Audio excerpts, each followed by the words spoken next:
ಶ್ರೀ ಗಟ್ಟಹಳ್ಳಿ ಭಕ್ತ ಆಂಜನೇಯ ಸ್ವಾಮಿ ಬ್ರಹ್ಮ ರಥೋತ್ಸವ. ಭಕ್ತರ ಪುಣ್ಯಕ್ಷೇತ್ರವಾದ ಗಟ್ಟಹಳ್ಳಿಯಲ್ಲಿ ಶ್ರೀ ಗಟ್ಟಹಳ್ಳಿ ಭಕ್ತ ಆಂಜನೇಯ ಸ್ವಾಮಿ ಬ್ರಹ್ಮ ರಥೋತ್ಸವ ಕಾರ್ಯಕ್ರಮವು ಅತ್ಯಂತ ವೈಭವದಿಂದ ನೆರವೇರಿತು. ಪರಮಹಂಸ ಶ್ರೀ ಅಂಜನಪ್ಪ ಸ್ವಾಮಿಗಳ ಮಠದಲ್ಲಿ ನಡೆದ ಈ ಪುಣ್ಯ ಕಾರ್ಯಕ್ರಮದ ವಿವರಗಳು ಹೀಗಿವೆ. ದಿವ್ಯ ಸಾನ್ನಿಧ್ಯ ಮತ್ತು ಅತಿಥಿಗಳು. ದಿವ್ಯ ಸಾನ್ನಿಧ್ಯ ಶ್ರೀ ಶ್ರೀ ಬಿ.ಸಿ. ಸೋಮಶೇಖರ ಸ್ವಾಮೀಜಿ, ಶ್ರೀ ಶ್ರೀ ಸ್ವಾಮಿ ವಿಶೇಷಾನಂದಾಜಿ ಮಹಾರಾಜ್ ಹಾಗೂ ಶ್ರೀ ಶ್ರೀ ಸ್ವಾಮಿ ನಂದಾಜಿ ಮಹಾರಾಜ್. ಅಧ್ಯಕ್ಷತೆ ಜಿ.ಕೆ. ವೆಂಕಟಶಿವಾರೆಡ್ಡಿ, ಶಾಸಕರು ಶ್ರೀನಿವಾಸಪುರ. ಮುಖ್ಯ ಅತಿಥಿಗಳು ಜಿ. ಕೊತ್ತೂರು ಮಂಜುನಾಥ್, ಶಾಸಕರು ಕೋಲಾರ. ಎಚ್.ಎನ್. ರೇವಣ್ಣ ಮತ್ತು ಬೈರತಿ ಸುರೇಶ್. ಕೆ.ಆರ್. ರಮೇಶ್ ಕುಮಾರ್, ಮಾಜಿ ಸಭಾಧ್ಯಕ್ಷರು. ಮಲ್ಲೇಶ್ ಬಾಬು, ಸಂಸದರು. ವಿ.ಆರ್. ಸುದರ್ಶನ್ ಮತ್ತು ಅನಿಲ್ ಕುಮಾರ್, ಎಂಎಲ್ಸಿ. ಎಚ್. ವಿಶ್ವನಾಥ್.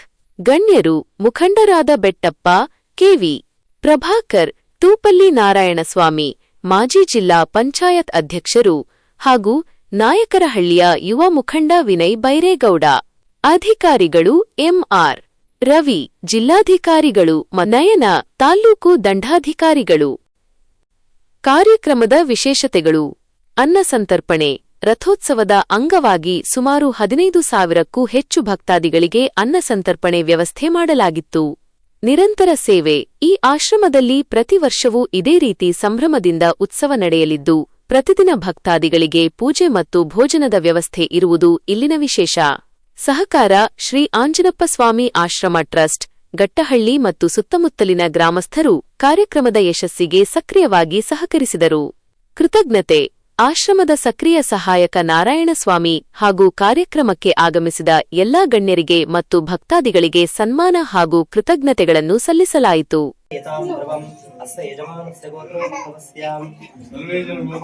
ಸರ್ವತ್ರ ಗೋತ್ರೋದ್ಭವಸ್ಯಾಂ ಸರ್ವಭಕ್ತಜನಾನಾಂ ಗ್ರಾಮಜನಾನಾಂ ಕ್ಷೇಮಾದಿಸ್ಥೈರ್ಯ ವಿಜಯ ವೀರ್ಯಾದಿ ಅಭಯಾಯುರಾರೋಗ್ಯಾದಿ ಅಷ್ಟೈಶ್ವರ್ಯಾಭಿವೃದ್ಧಿದ್ವಾರಾಂ ದಿನೇ ದಿನೇ ವ್ಯಾಪಾರ ಉದ್ಯೋಗ ಆಯುಸ್ಸಾರೋಗ್ಯಾದಿ ಧನಕನಕ ವಸ್ತುವಾಹನಾದಿಹಿ ಶ್ರೀ ಭಕ್ತಾಂಜನೇಯ ಸ್ವಾಮಿ ದೇವತಾನುಗ್ರಹ ಸಂಪೂರ್ಣ ಕೃಪಾ ಕಟಾಕ್ಷ ಫಲಸಿದ್ಧಿದ್ವಾರಾಂ ಯಾವಶಕ್ತಿ ದೇವತಾನುಗ್ರಹಾದಿ ಪೂಜಾಂ ಕರಿಷ್ಯೇ. ಓಂ ಶ್ರೀಮಾತ್ರೇ ನಮಃ. ಓಂ ಯಾಸಾಂ ಪದ್ಮಸರಸ್ತಾಂ ವಿಪುಲಕಟಿತಟೀಂ ಪದ್ಮಪತ್ರಾಯತಾಕ್ಷೀಂ ಗಂಭೀರಾವಸ್ತರಾಭರಮಿತಾಂ ಶುಭ್ರವಸ್ತ್ರೋತ್ತರೀಯಾಂ ಲಕ್ಷ್ಮೀಂ ಗಂಗೇರ್ವದೈವೈಮಣಿಗಣಕಟ್ಟೇ ಸ್ಥಾಪಿತಾಂ ಹೇಮಕುಂಭೈಃ ನಿತ್ಯಂ ಸ್ಥಾಪತ್ಮಹಸ್ತಾಃ ಭವಸದಭುವೆ ಸರ್ವಮಾಂಗಲ್ಯಯುಕ್ತಾಃ ಲಕ್ಷ್ಮೀಂ ಕ್ಷೀರಸಮುದ್ರರಾಜತನಯಾಂ ಶ್ರೀರಂಗಧಾಮೇಶ್ವರೀಂ दासीभूतसमस्तदेवमनितां लोकैकदेवां पुरां श्रीमन्मन्दकटाक्षरद्धैव ब्रह्मेन्द्र गङ्गाधरां त्वां त्रैलोक्यं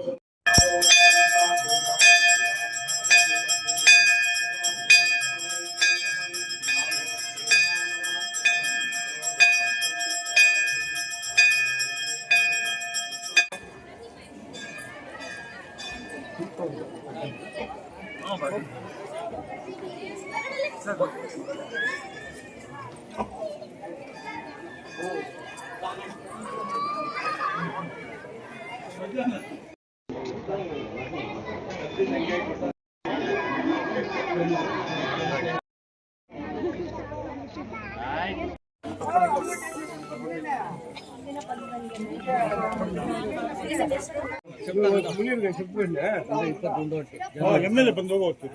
ಆಯ್ತು, ಬಂದವರು ಟಿಕೆಟ್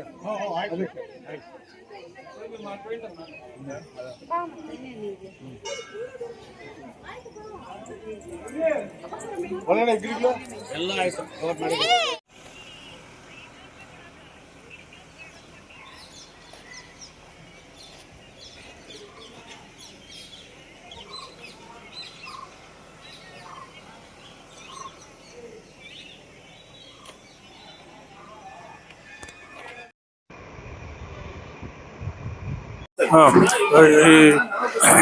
ನಾನು ಸೋಮಶೇಖರ್, ಈ ಆಶ್ರಮದ ಉತ್ತರಾಧಿಕಾರಿ.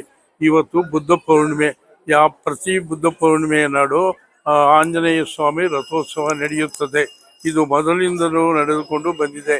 ಆಂಜನಪ್ಪ ಸ್ವಾಮಿಗಳ ಕಾಲದಿಂದಲೂ ಇದುವರೆಗೂ ಬಹಳ ವಿಜೃಂಭಣೆಯಿಂದ 10-15 ಜನಗಳಿಗೆ ಭೋಜನವನ್ನು ಏರ್ಪಾಡು ಮಾಡಿರುತ್ತೇವೆ. ಅದು ಅಲ್ಲದೆ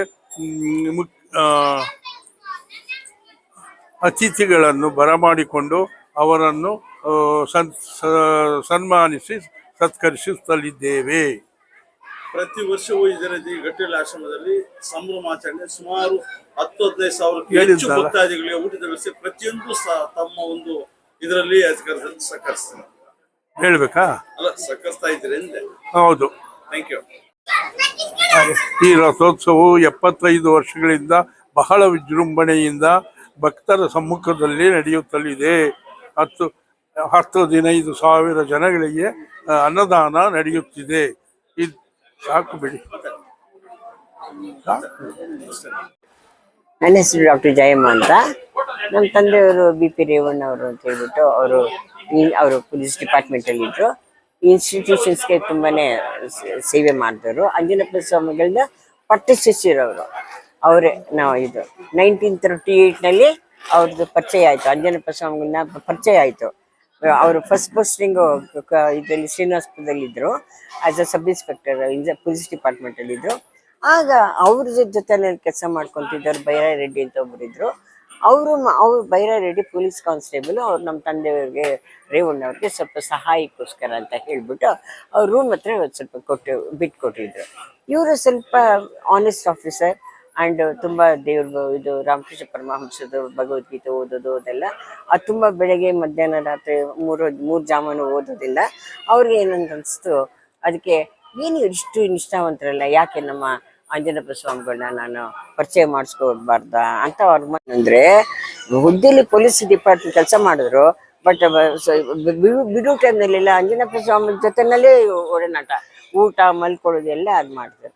ಯಾವಾಗ ಇವ್ರು ಈ ಥರ ಇಷ್ಟು ಚೆನ್ನಾಗಿ ಇಷ್ಟು ಅಂದರೆ ಯಾಕೆ ಈಗ ತೋರಿಸ್ಬಾರ್ದು, ಕರ್ಕೊಂಬಂದು ತೋರಿಸ್ಬಾರ್ದು ಅಂತ ಅಂದ್ಬಿಟ್ಟು ಸ್ವಲ್ಪ ಯೋಚನೆ ಮಾಡಿ ಒಂದು ದಿವಸ ಕೇಳಿದ್ರು, ಸ್ವಾಮಿಗೆ ಒಬ್ಬರು ಮಹಾತ್ಮರಿದ್ದಾರೆ, ಕರ್ಕೊಂಬಂದು ತೋರಿಸ್ಲಾ?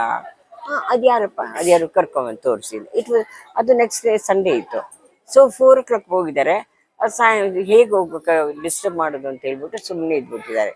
ಆಮೇಲೆ ಸ್ವಲ್ಪ ಹೊತ್ತು 1 hour ವೇಟ್ ಮಾಡಿಬಿಟ್ಟಿದ್ದಾರೆ. ಆಮೇಲೆ ಇವರು ಆಮೇಲೆ ಕರೆದ್ರು, ಓ ಬನ್ನಿ ಅಂತ ಹೇಳ್ಬಿಟ್ಟು 3 ಮಾತು ಕೇಳಿರೋದು. ಹೌದಾ, ಬನ್ನಿ. ತಮ್ಮ ಹೆಸರೇನು ಅಂತ ಕೇಳಿದ್ದಾರೆ. ನನ್ನ ಹೆಸರು ಅಂಜನಪ್ಪ ಅಂತ ಹೇಳಿ.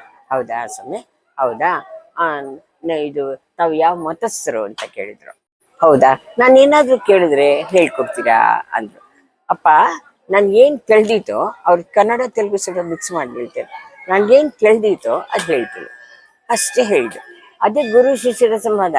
ಮೈಂಡ್ ಯು, ಗುರು ಶಿಷ್ಯರ ಸಂವಾದ 3 ಕ್ವಶನ್ ಆನ್ಸರ್ ಅದರಲ್ಲಿ ಅಷ್ಟೇ. ಮುಂದೆಗಡೆ ಒಂದು ಪೆಟ್ಟಿ ಅಂಗಡಿ ಆಗಿನ ಕಾಲದಲ್ಲಿ ಪೆಟ್ಟಿ ಅಂಗಡಿನಲ್ಲಿ 2 ವೀಳ್ಯದೆಲೆ, 2 ಬಾಳೆಹಣ್ಣು, ಅಡಿಕೆ, ಒಂದು ಚೌಕ, ಇದೆಲ್ಲ ಟವಲ್ ಅಲ್ಲ, ಚೌಕ ಅಂತ ಕೆಂಪದ್ದು ಬರುತ್ತಲ್ಲ, ಅದು ತಗೊಂಬಂದು ಅವ್ರ ಕೈ ಕೊಟ್ಬಿಟ್ಟು ಅಷ್ಟೇ ಗುರು ಶಿಷ್ಯರ ಸಂಬಂಧ ಅಕ್ಸೆಪ್ಟೆಡ್. ಈಚೆ ಒಬ್ಬರಿಗೊಬ್ಬರಿಗೆ ಅಕ್ಸೆಪ್ಟ್ ಮಾಡಿಬಿಟ್ರು.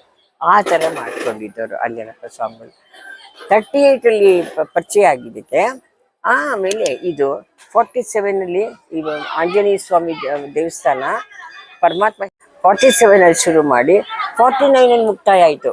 ಇನ್ ದ ಮಂತ್ ಆಫ್ ಮೇನಲ್ಲಿ ಅದು ಮುಕ್ತಾಯ ಆಗಿದ್ದು, ಪ್ರತಿಷ್ಠಾಪನೆ ಆಗಿ ಇದು ಮಾಡಿದ್ದು. ಅದಕ್ಕೇನೆ ಈ ಟೈಮಲ್ಲಿ ನಾವು ಬುದ್ಧ ಪೌರ್ಣಿಮೆ ಮಾಡೋದು, ಇಂಥ ದಿವಸ ನಾವು ಮಾಡೋದು ಅಂತ. 1953ನಲ್ಲಿ ಇದು ನಮ್ಮದು ತೇರು ಮಾಡಿದ್ದು. ಎಲ್ಲಿ ಮಾಡಿದ್ರು? ಕೋಲಾರ್ನಲ್ಲಿ ಮಾಡಿದ್ರು. ಅಲ್ಲೊಂದು ಆಂಜನೇಯ ಸ್ವಾಮಿ ದೇವಸ್ಥಾನ ಇತ್ತು. ಅಲ್ಲಿ KGF ಗೋಲ್ಡ್ ಮೈನ್ಸಿಂದ ಇದೆಲ್ಲ ವುಡ್ಡೆಲ್ಲ ತರಿಸಿ, ಒಳ್ಳೆ ಟೀಕ್ ವುಡ್ಡೆಲ್ಲ ತರಿಸ್ಬಿಟ್ಟು ಬಂದು ಅಲ್ಲಿ ಕೂತ್ಕೊಂಡು 3 months ಅಲ್ಲೇ ಕೂತ್ಕೊಂಡಿದ್ದು. ಅಲ್ಲೇ ಇದ್ದು ಎಲ್ಲೇ ಈ ತೇರನ್ನ ಇವಾಗ ಒಂದು ಈ ತೇರು ಎಲ್ಲಿ ನಿಲ್ಸಿದೆಯಲ್ಲ, ಈ ತೇರನ್ನ ಅಲ್ಲಿ ಮಾಡಿದ್ದು. ಅದು 1953ಇಂದ ಟಿಲ್ ಟುಡೇ ಬುದ್ಧ ಪೌರ್ಣಿಮೆ ದಿವಸ ನಾವು ಇಲ್ಲಿ ನಾವು ಇದು ಮಾಡ್ತೀವಿ.